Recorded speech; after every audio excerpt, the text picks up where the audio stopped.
It was one of those crisp autumn mornings in downtown Chicago, the kind where the wind off the lake bites just enough to wake you up, and I remember pulling up to the sleek glass tower of Apex Finance, feeling like I was stepping into a whole different world, me old hiking boots squeaking on the marble floor, my beat-up denim backpack slung over one shoulder, and my flannel shirt still carrying that faint scent of campfire from the weekend. Right away, the cluster of fresh-faced interns in their crisp button-ups and designer loafers turned, their eyes narrowing like I'd crashed their exclusive party, and one of them, this cocky guy named Jake with a haircut that screamed, "Trust fund kid," leaned over to his buddy and muttered loud enough for everyone to hear, "Whoa, did the janitor's daughter wander in? Maybe she's here to mop up our spills." Laughter rippled through the group, sharp and mean, and I felt that familiar knot in my gut, not anger exactly, more like a quiet resolve, the kind you build after years of proving yourself in places way tougher than a fancy lobby. But I just kept my head down, signed in at the desk where the receptionist barely glanced up, her manicured nails clicking as she handed me a scratched-up temp badge, and told me to wait in the corner like I was some stray. As the morning dragged on, those interns didn't let up. These circled like sharks sensing blood, Jake spilling his coffee accidentally near my feet, smirking as he said, "Oops, thought that was a puddle, already fits right in with those muddy boots of yours." And his sidekick Sophie, with her perfect ponytail and that laugh like nails on a chalkboard, chimed in, "Yeah, honey, maybe hit the thrift store next time. This ain't a charity event." I wiped it off without a word, my fingers steady, but inside, I was tracing back to those dusty nights in Syria, leading my Eagle squad through ambushes where one wrong move meant lives lost.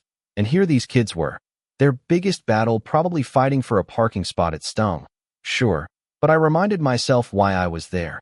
After the discharge, I needed a fresh start, away from the ghosts of missions gone sideways. And this internship was my ticket to normalcy, even if it meant swallowing pride like bitter medicine.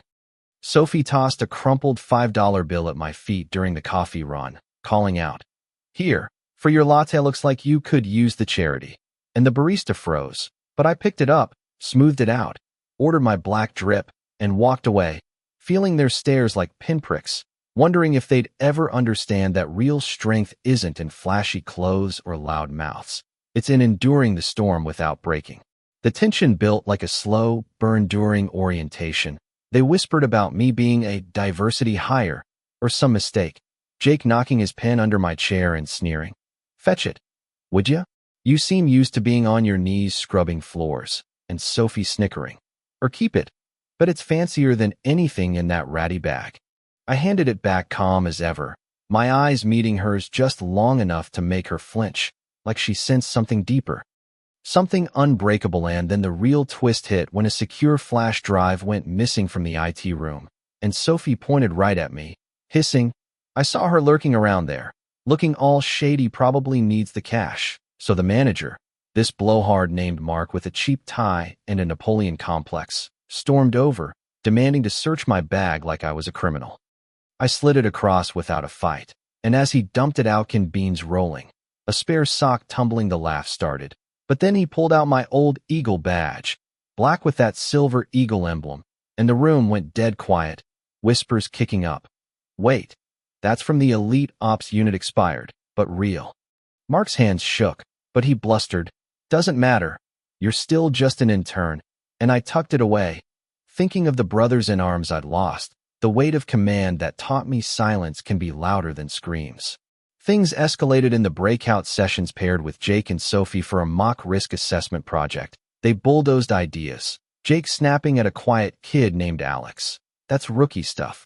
Then turning to me with a grin, "What about you, Emily? Got any gems from your experience, or just here to play pretend?" I leaned in, voice steady. "Your model's got a blind spot. A simple phishing scam cracks it in 5. Tighten the protocols, or it's game over." And Jake's jaw clenched, Sophie scrolling her phone but glancing up uneasy, like the ground was shifting under them. Later, in the lobby, Jake pushed too far, snatching my bag while I grabbed water, dumping it again for laughs. "Let's see what secrets the charity case hides," and out fell my Eagle jacket, pristine, embroidered with Sergeant Emily Hayes, Eagle squad leader, and an old-timer employee, a vet with a faded tattoo, snapped to attention, murmuring, She ran that Syria extraction, saved my buddy's unit from hellfire. The air thickened, Jake's smirk cracking as I knelt. Folded it carefully, me fingers lingering on the fabric that had seen blood, and Sandan looked him dead in the eye, saying soft but cutting, "Careful what you unpack. Some things bite back." By afternoon, Mark, fueled by his own insecurities, maybe jealous of anyone with real grit in a world of spreadsheets, barged into training, red-faced, barking, "Hayes. Front and center. I don't give a damn about some dusty badge. You're disgracing it by slumming here. Take that jacket off, or get out." Security flanked him, radios crackling, but a junior analyst, Lisa, stood up trembling, her voice slicing through. "You're dead wrong, Mark. I was in intel for that Syria op. Emily's name was on every report. She pulled my team out when we were pinned down, lost half her squad, but never wavered." The room froze, Mark doubling down with a snarl. "Ancient history. She's nobody now." But then the door swung open, and in walked the CEO, Mr.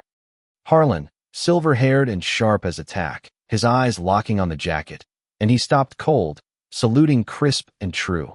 "Sergeant Hayes, didn't expect a legend in our ranks. Stand down, everyone. From now on, she's my lead consultant. This division answers to her." The guards backed off, Mark's face draining white, and I just nodded. No gloat, no fuss, slinging my bag and walking out. But not before Lisa slipped me a photo of her brother, whispering, "He made it home because of you as a kid now."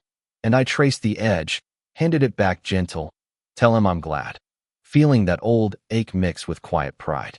In the aftermath, it all unraveled fast. Jake got canned for conduct unbecoming. That video he posted of the bag dump blowing up on internal chats, branding him as the bully who messed with a hero. Sophie lost her spot when her sponsor saw it, her apology voicemail rambling and desperate. But I never called back. Mark, demoted to some backwater branch, pushing papers in obscurity, his ego finally popped. I settled in, briefing execs on tighter security, my boots still scuffed, but my voice carrying weight. Now people straightening when I entered, whispers turning to nods of respect. One evening, as I headed out, a black SUV pulled up. My husband, Tom, stepped out tall, scarred from our shared tours, scanning the lot like old habits die hard, and the lingering interns scattered, knowing without words he was cut from the same cloth. In the final company huddle, I presented the overhaul, the auditorium packed, and as applause thundered, a vet in the front row stood, saluting shaky. "For Syria you brought us through the fire."